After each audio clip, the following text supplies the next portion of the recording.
Alright guys, sideline muna ako. Bale may gagawin tayong Ford EcoSport. So bale higit 5 years na ito guys. And then hindi pa napalitan ng spark plug, hindi pa napalitan ng air filter, hindi pa nalinis ang map sensor. So tingnan nyo naman yung makina guys. Napakarumi na. Ayan. So ang gagawin natin nito guys is papalitan natin ng spark plug, and then papalitan natin ng air filter, nilinisan natin yung map sensor, and then titingnan din natin yung kondisyon ng throttle body niya kung malinis pa ba. So yan ang gagawin natin guys. And then nandito yung pyesa na ipapalit natin. So yung spark plug is original from Ford Motorcraft, and then aftermarket lang na OEM air filter yung gagamitin natin. So ayan. So bali bagong dating pa lang yung unit na ito guys, kaya medyo mainit pa yung makina. So hintayin lang muna natin na lumamig ng ang makina bago natin tanggalin ang spark plug. So ang gagawin ko muna is papalitan lang muna natin ng air filter, and then tatanggalin natin tong map sensor para malinisan. So alright, simulan na natin to guys. For example guys, magpapalit lang kayo ng air filter. So no need na po natanggalin nyo itong socket ng map sensor. So ang tatanggalin nyo lang is ang housing ng air filter, and then pwede nyo rin itong hugutin ng hose na to. So luwagan ko na yung mga screw ng air filter guys. So tatanggalin na natin.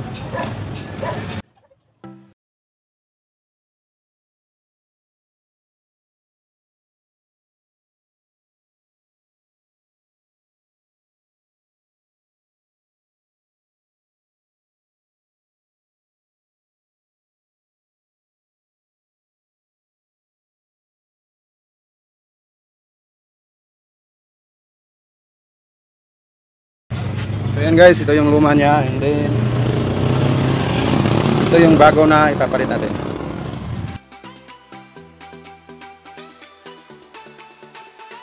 So ganyan lang guys ang pagpapalit ng air filter. So linisan nyo lang ang loob, and then pwede nyo nang ibalik ang air filter element sa loob ng housing ng air filter. Pero dahil lilinisan ko tong map sensor guys is hindi ko muna ikakabit yung bagong air filter. Para i-check ko muna lahat at tanggalin tong air filter hose papuntang throttle body, and then para matingnan natin ang kondisyon ng throttle body kung malinis na ba. And then siyempre huhugutin natin tong socket ng map sensor. So kailangan natin tanggalin ang negative terminal ng battery.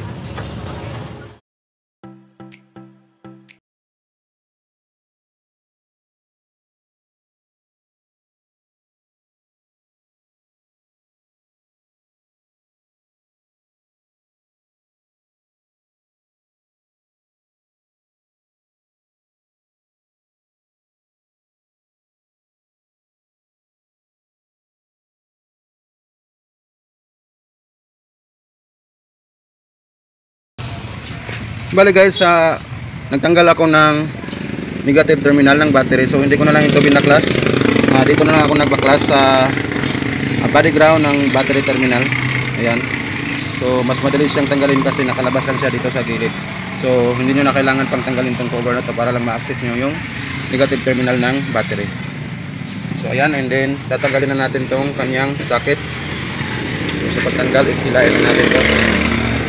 Ito makita.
Yan yung throttle body, malinis pa naman, so hindi na lang natin tatanggalin.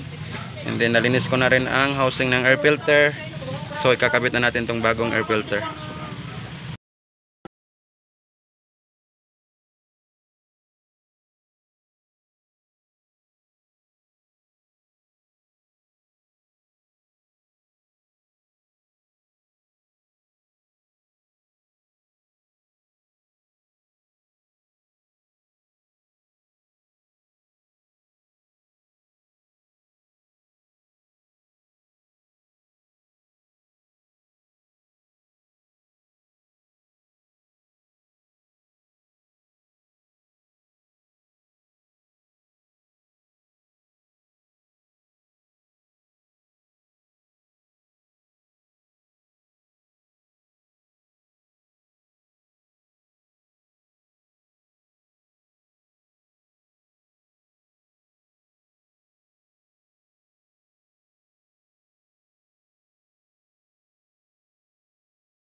Ayan.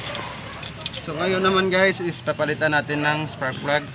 So bale itong spark plug wrench na ito guys is hindi niya kayang tanggalin itong spark plug na to, lalo na higit 5 years na yung sasakyan niya, so sobrang tigas ng spark plug tanggalin. So ito yung DIY spark plug wrench ko.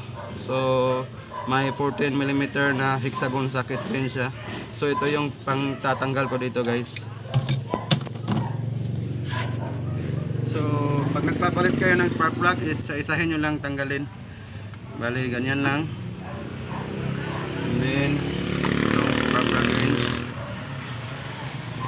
Gagamit na rin ako guys ng extension kasi medyo malalim. Ayan. Then sa pagtanggal nito guys, ang ikot niya is counterclockwise.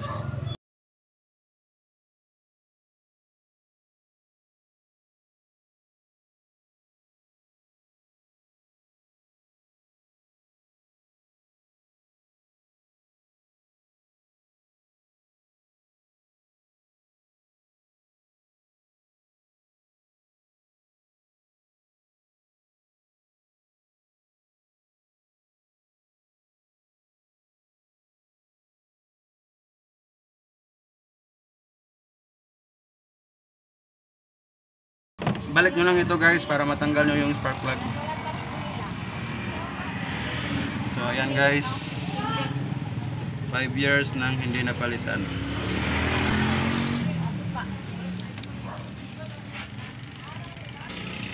So as you can see guys, medyo slight reach yung reading ng bore ng spark plug kasi nga sobrang dumi na ng kanyang air filter.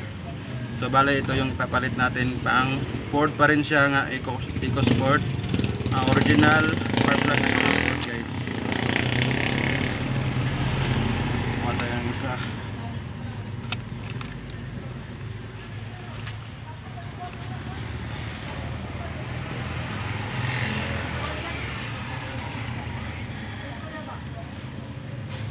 So ayan guys, same pa rin siya. Ang kagandahan lang sa nabili kong spark plug guys is iridium na siya. So ito ordinary spark plug lang siya.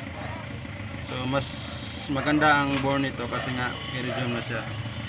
So mas complete bore ang nagagawa ng spark plug na ito compared dito sa ordinary spark plug na to. So sa pagkabit is lagyan lang natin ulit dito. Mas maganda guys kasi walang guma sa ilalim. Ano bang gagawin natin ito? Bukan lang natin ipasok sa loob. Hirap. Mas maganda kasi yun guys, yung original spark plug wrench na may guma pa dito sa loob, para pag lagay nyo sa ilalim ng butas hindi mahuhulog ang spark plug, kasi may guma doon sa loob na nagho-hold ng spark plug. Ito wala na, kasi pati ito wala na rin. So medyo kaya naman siyang kabit guys, pero ingat-ingat lang din tayo.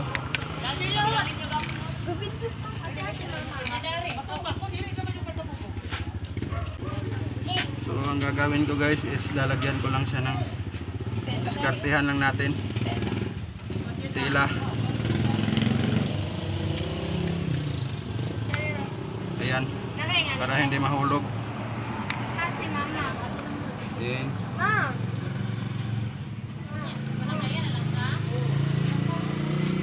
So ayan, pag na-feel nyo na guys na medyo kumakapit na siya sa butas ng cylinder head, is pwede nyo nang tanggalin muna para matanggal yung tila, and then hipitan na natin.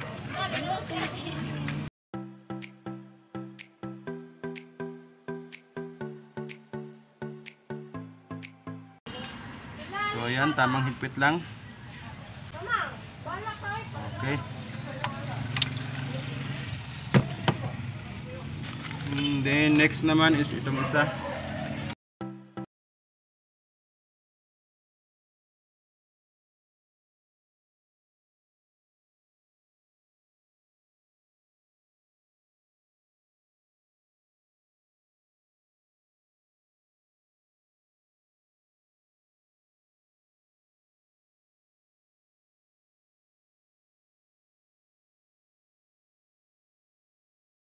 Ayan, slight reach pa rin yung born ng spark plug guys.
Guys, finally natapos na rin natin palitan ng air filter, nalinis na natin ang map sensor. So yung throttle body guys, okay pa naman, hindi pa marumi. So hindi na lang natin sinama sa paglilinis. And then tapos na rin natin palitan ng spark plug. So subukan lang natin panda rin guys.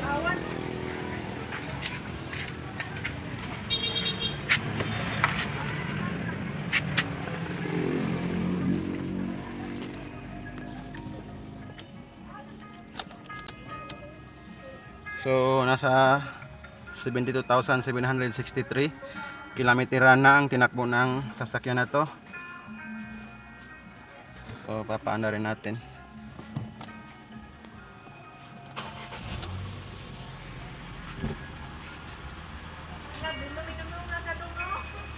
So ayan. Yes, need na palitan yan. Mag-budget ka na rin yan. So ayan, maganda na yung under niya. Napalitan na ng bagong spark plug at nalinis na rin yung air filter. Napalitan na rin ng bagong air filter, nalinis na yung map sensor. So ang next na naman gagawin nito guys is schedule for bale 5 years na kasi guys, kaya schedule for flushing na talaga to. Kailangan ng palitan yung kanyang coolant kasi every 5 years dapat na talagang palitan kasi nag-expired na ang kanyang coolant. So malit na rin yung kanyang coolant, below minimum na ang level ng kanyang coolant. And then luckily guys, okay pa naman yung kanyang water pump. Hindi lang makita sa video. So most kasi sa naobserbahan ko sa unit na ito, kadalasan every 5 years o more than 5 years is bumibigay na ang water pump. So luckily hindi pa naman bumibigay ang water pump nito, wala pang tagas. Pero for schedule na rin to guys para palitan ng timing belt. So pag umabot na ito ng mga 80,000 kilometeran, need na talaga itong papalitan ng timing belt para hindi maputulan yung timing belt. Ang siyempre para safety, iwas sira ng makina.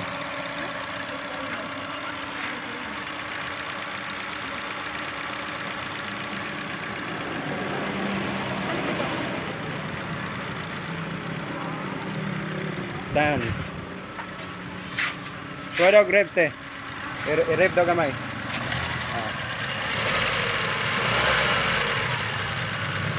Suga. Suga daw.